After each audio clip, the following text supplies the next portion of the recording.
All right, you guys. Today we're going to talk about the Pythagorean Theorem and its converse.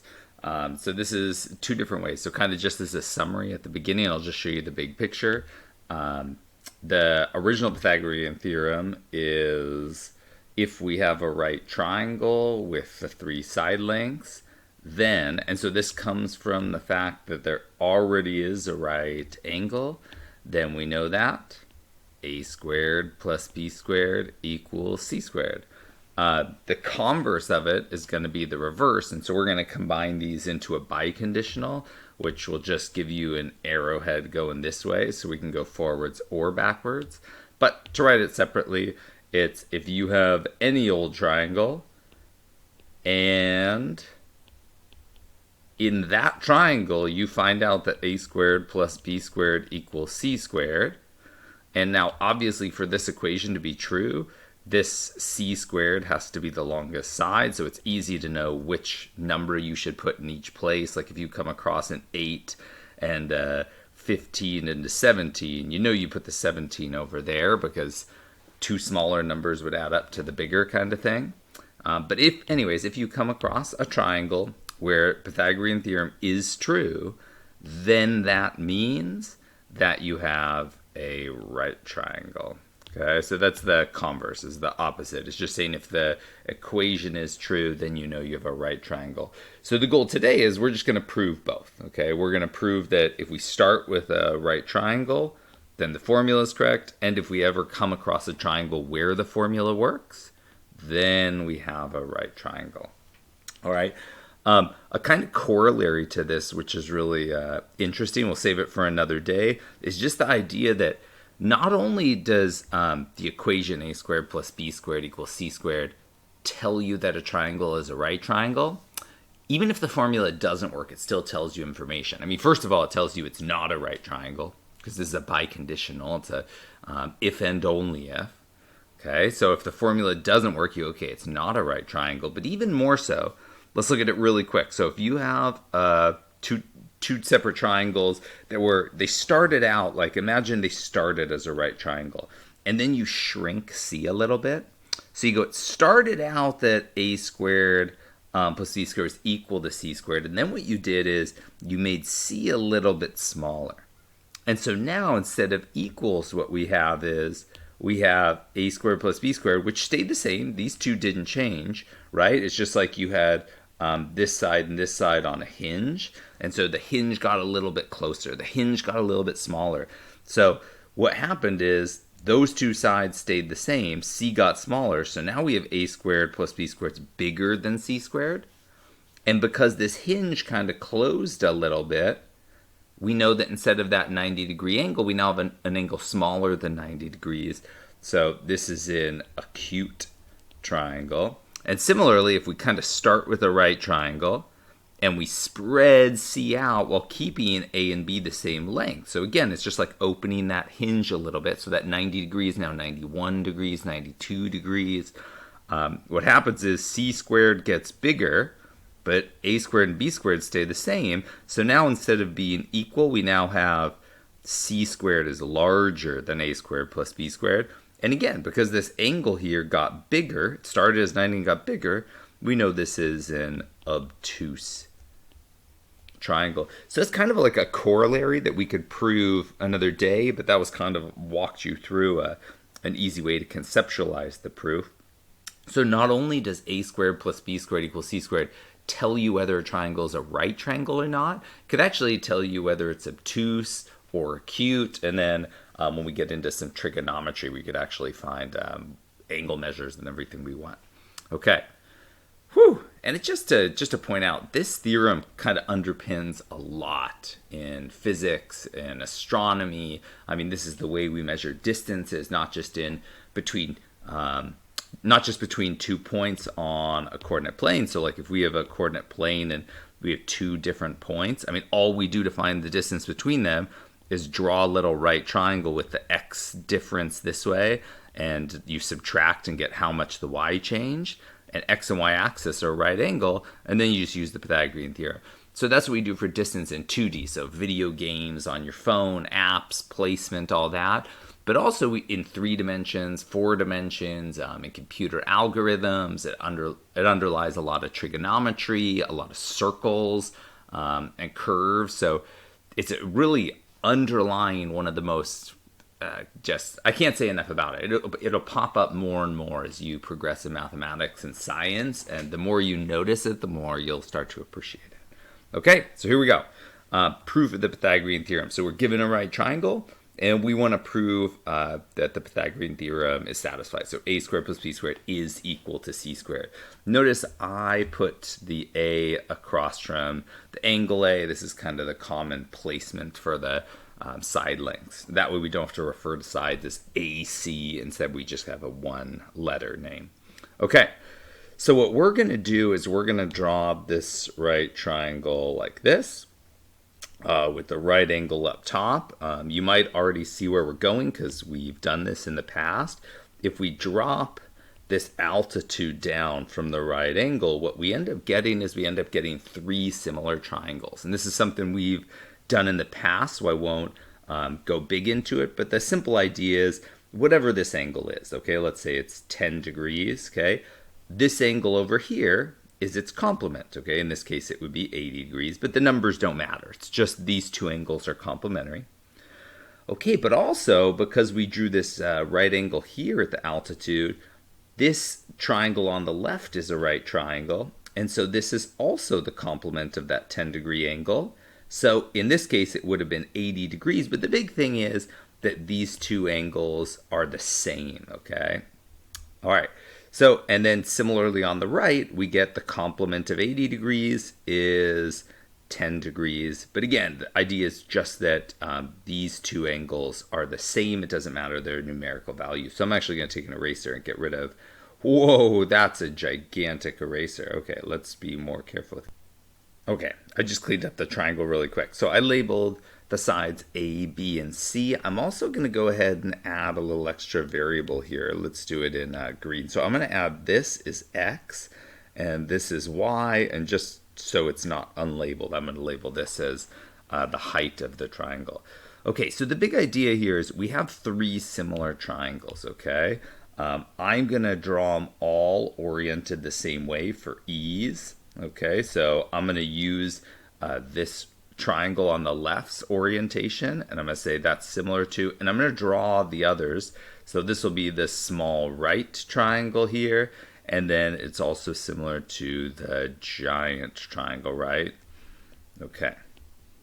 So now just to label all the sides. So in the left triangle, we have A, H, X. In the big triangle, between the 1 angle and the right angle, we have A. And then between the 2 angle and the right angle, we have B, and the hypotenuse is C. Okay, now on the right triangle, the hypotenuse is B. And so again, I'm talking about this triangle on the right. Okay, between the 1 angle and the right angle is the height, and between the 2 angle and the right angle is the Y.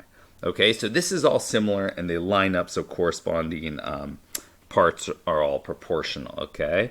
So what I'm going to do is I'm going to compare the large triangle on the right to each of the smaller triangles to just come up with an expression here. So we get 2 different ones. I'm going to say A is to X as, and so what I'm doing here is I'm saying this is to this as big triangle.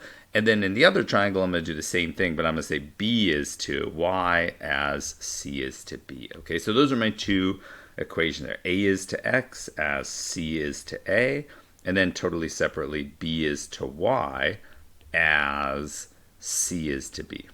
Okay, but now we've got too many variables. Okay, we want A, B, and C. That's good, but we don't want an X and a Y. Right? So we've got 2 equations and these 2 variables, X and Y. So let's eliminate one of those. Okay, well, going back up to our picture, the way we can express one in terms of the other is right here, okay? So we know that X plus Y, they add up together to make C. So really there wasn't a reason to have a Y in the first place. Let's just get rid of Y, and instead, everywhere we had a Y, let's express it as C minus X. Okay, so right here, let's replace this with just C minus X. Okay, And then I'm just going to rewrite this. So that's b over c minus x equals c over b. And now it's just algebra. Okay, so I'm going to cross multiply here, and we get a squared equals cx. Over here, I'm going to cross multiply, and I get b squared equals c. And then you don't forget, because of this horizontal bar here, that there's implied parentheses. So this comes as a unit. So it's c times, in parentheses, c minus x. Or distributing, we get b squared equals c squared minus cx. But oh, look at that. We have minus cx, and our other equation over here says cx is equal to a squared. So we actually get b squared equals c squared minus a squared, or just adding a squared to both sides. We get a squared plus b squared equals c squared. Okay, so we just simply started with a right triangle with 3 side lengths. Okay, we drew an altitude that gave us 3 similar right triangles. And then we use proportions to prove that in any right triangle, a squared plus b squared equals c squared. Now, there are a ton of awesome proofs of Pythagorean theorem out there. I would absolutely encourage you to just go on YouTube. A lot of them are like 2 or 3 minutes long. Some don't even have words. It's just got like some music in the background, and it's got some like triangles and squares like spinning around and lining up with little animations. I would totally recommend checking out at least one other proof, because again, there are tons of different ways to prove this. It's a beautiful theorem. Okay, the proof of the converse is a little just quicker, and it just uses the fact that the Pythagorean theorem is true. Okay, so in this one, we're doing the reverse. We're saying let's start with a triangle where we already have, I don't have a c here, but we already have that a squared plus b squared equals c squared. And what we want to prove is, well, then it must be a right triangle. Okay, so let's start by, let's just make a new triangle. Okay, so let's just construct a triangle DEF. Okay, and we'll make one of those a right angle. Okay, so here's DEF. There we go. Okay, and the way we're going to do it is we're going to say, okay, such that one, let's go angle D is a right angle. We'll say that DE is equal to B, and DF is equal to A. So in other words, the sides line up in the picture. So this is A, this is B, but this is a right angle. In other words, we don't say anything about this third side length. And if you're like, whoa, Mr. Dilloughery, you just kind of waved a whole bunch of hands there. Okay. In our class this year, we didn't go over a lot of constructions, is why I'm not showing it to you via constructions. But the idea here is simply that if I have a side length, okay, a segment B, and I have a segment A, I could put any angle in between those, right? Think of it like a hinge, right? I got 2 sticks attached together here at the end, and I could hinge those 2 sticks in any angle I wanted. And so all I'm saying is hinge those 2 segments so there's a 90-degree angle in between. That's totally okay, right? And then if you do that, well, then we could just say, well, then just connect the 2 endpoints, because between any 2 points there is a line. So you could take 2 segments, stick them end to end, and just swing them until there's a measurable angle that you desire in between, and then just connect that. Okay, so we constructed that triangle. All right, well, what we know is, let's go to green here for some reason. Okay, well, we know the Pythagorean theorem, right? We just literally proved that it's true. We don't know the converse is true, but we know the Pythagorean theorem is true. So in this triangle, we have DE squared plus DF squared equals EF squared. Again, we proved that the Pythagorean theorem is true. We have a triangle with a right angle. We don't know about the original triangle. Okay, that's a totally separate thing. But in this triangle, we know the Pythagorean theorem works. We've got that. But you know, if we look up at the given, I mean, we were given that in that ABC triangle, we do know that a squared plus b squared equals c squared. And we do know that DE is B. We do know that DF is A. Okay, well, and we know that's equal to c squared. So just by the transitive property, we go, well, if c squared is equal to this, and this is equal to this, and this is equal to this, well, we know c squared equals EF squared. So just some substitution, multiple steps. Okay, so that means C is equal to EF. Okay, so that means, okay, we've got, this must be C here. Okay, well, look at these two triangles now. We've got A, B, and C matching with A, B, and C. Well, that tells us that triangle ABC must be congruent to triangle D. Oh, let's get the order right.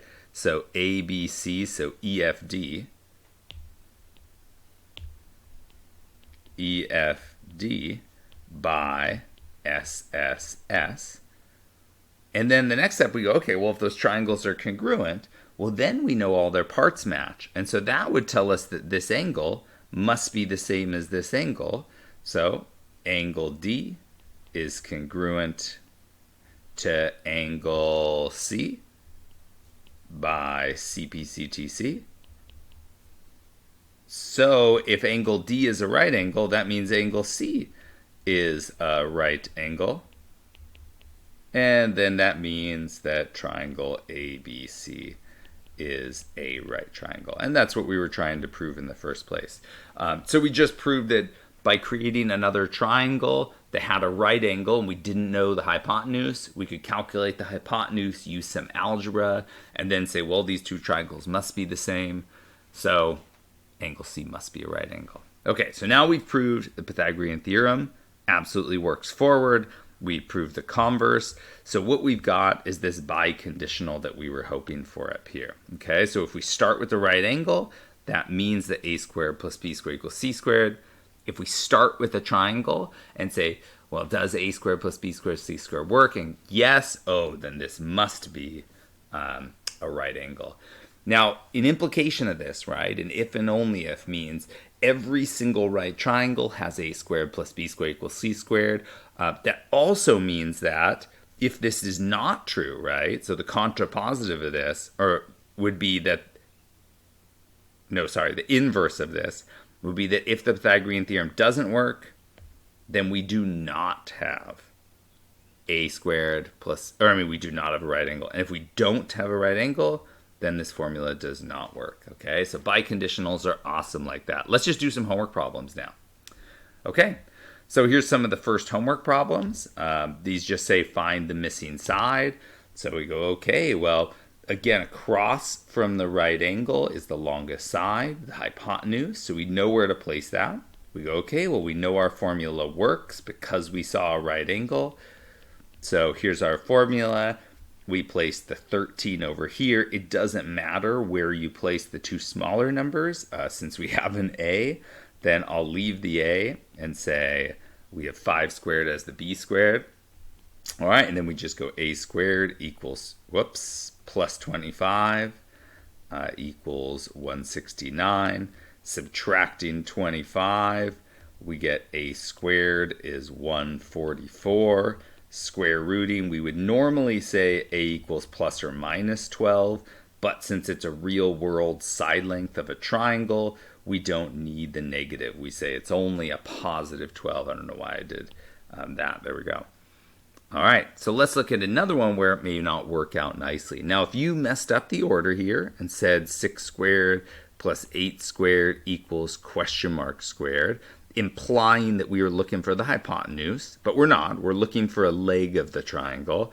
You would get that C equals 10.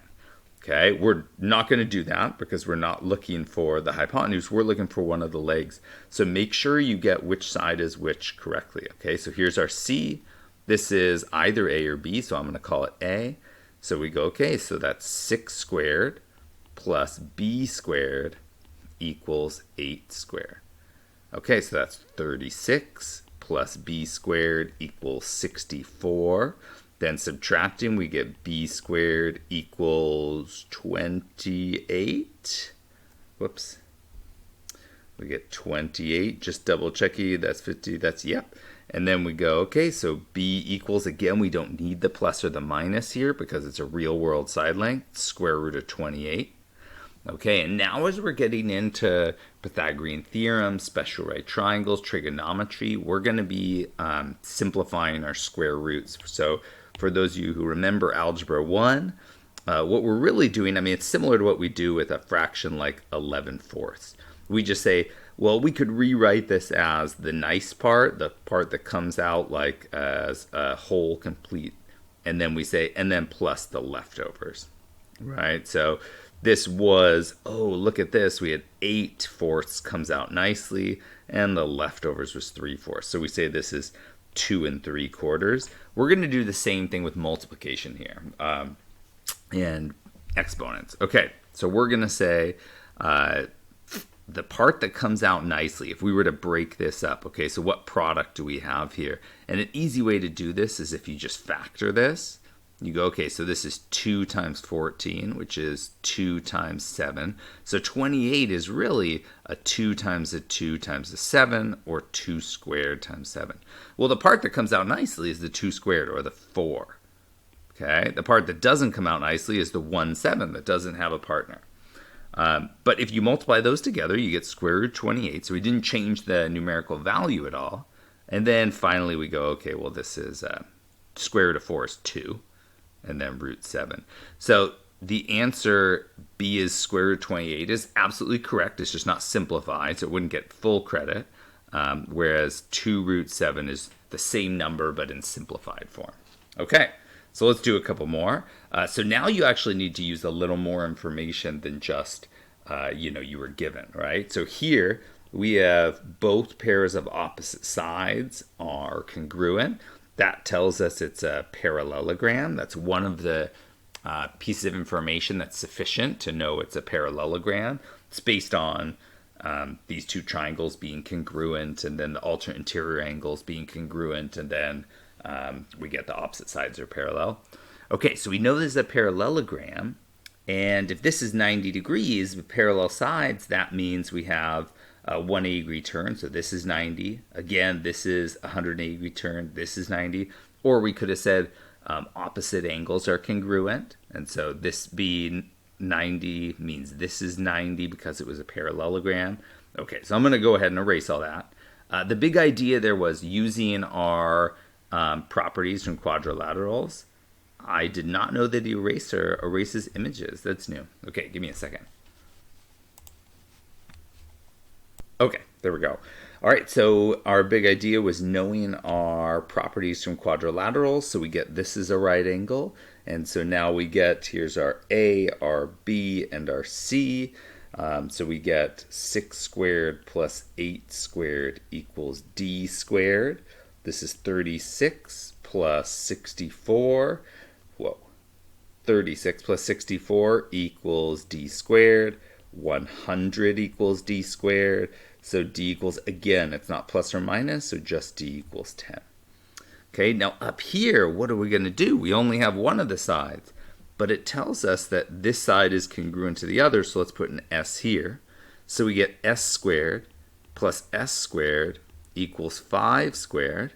That's 2S squared equals 25. That means S squared equals, why do I keep doing 25 and then leaving the squared there? That's crazy. Okay, equals 25. So that's 25 halves. So S equals, again, no plus or minus, square root of 25 halves. Again, we're just going to simplify this root. So that's the same as square root of 25 over square root of 2. I won't go into the reasoning why. I have a separate YouTube video on the why we don't leave a square root in the bottom. But this is 5 over root 2. And then to simplify this, what we do is we just multiply the top and the bottom by whatever square root is on the bottom. So in this case, it's square root of 2. So multiplying by square root of 2 on top and bottom, we get on top 5 root 2. And on bottom, root 2 times root 2 is root 4. Or we get 5 root 2 over, and the square root of 4 is 2. So this is the simplified answer. This is the unsimplified answer, but both are numerically absolutely the same value. Okay, so let's now do some problems on the converse. So that was all just find the missing side. So you're given a right triangle. or you have to use a little, information about quadrilaterals to get that right angle. But moral of the story is start with right triangle, find side. Now you're given all three sides, and it's asking about the right angle. Okay, so here we just check. We go, okay, well, I want to see if a squared plus b squared is equal question mark to c squared. That's what we're checking. Okay, again, we know the longest side must be c. So we go 8 squared plus 15 squared equals 17 squared. So that's 64 plus 225. Is it question mark equal to 289? And we go, that's 289 equals 289.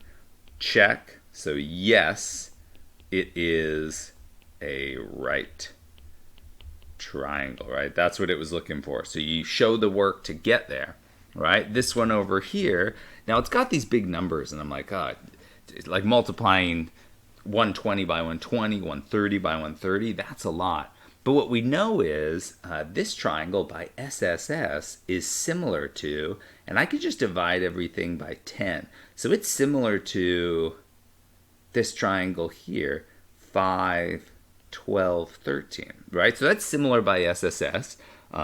All three sides have a 10-to-1 ratio. And similar triangles have the exact same angles, right? The angles don't change, it's just the side lengths. So what we could do is investigate this smaller, similar triangle, and anything we find about the angles is then true about the bigger triangle. So I'm going to check 5 squared plus 12 squared equals 13 squared. I find that a lot easier than doing the 120 and 130 squared. Okay, so this is 25 plus 144. Is it question mark equal to 169? Oh, look at that, 169 equals 169. Check, so this must be a right angle here, and then that means this must be a right angle here, so yes, it is a right triangle. Okay, let's do one last one here. Let's work in blue now. The pink is crazy on the eyes. All right, so let's see. Oh, this is similar to, I could divide everything by 2. Okay, so this is similar by SSS to 6, 9, and 11. So I'm going to investigate that one. I'm going to say is 6 squared plus 9 squared equal to question mark 11 squared. Again, largest side becomes our C. And so we get 36 plus 81. Is it equal to 121? So that's 117. Yeah. Is question mark equal to 121? No, not a right triangle. Now, it's not actually asking you, but you could actually, remember, go back up to my little corollary I mentioned on the first page and say, well, if we end up getting a squared plus b squared is bigger than c squared, it's acute. And then if they're smaller, because c got longer, then it's an obtuse triangle. And so here, we look and we go, oh, c got longer, so this got too big. We started with the right angle and then c got larger, so it's actually an obtuse triangle, and we would know that. Again, that's not something we're diving into, but just mentioning. All right, finally, notice that some of these work out nicely with whole integers. Like these three worked out nicely together. Those are called Pythagorean triples. I'm sure you've seen 3, 4, 5 triangles, right? This is ancient civilizations knew about this, and that's a cool thing to read about. But just showing there's really only 4 that will come up in this class, and they will come up all the time. Probably like 75% of the time it'll be 3, 4, 5 triangles. Maybe like 15% of the time it'll be the 5, 12, 13, and then like 5 or less percent it'll be each of these, just in terms of how many times they'll rise. And really you won't see any of the ones below it that often. But the interesting thing is, because, right, similar by SSS means all the angles stay the same, we could actually multiply this by any numerical value and get another right triangle. So if we take the 3, 4, 5 and multiply it by, say, 3, what we get is a 9, a 12, and a 15, and that's still a right triangle. So this is 9 squared plus 12 squared equals 15 squared. 81 plus 144 equals 225. Adding these together, we get 225 equals 225. Check. And so there's nothing necessarily special about these. The reason we use them more in math is because numbers that work out nicely are good for beginners to practice with. In real life, things get really messy. You've got decimals, fractions, irrational roots, and things like that. But just as a beginner, learning Pythagorean Theorem, we'll use these triples a lot. So we'll use 3, 4, 5s just so we can deal with whole numbers. So getting used to these just allows you to recognize it, save you some time from computation, and just boom, you're into it. All right.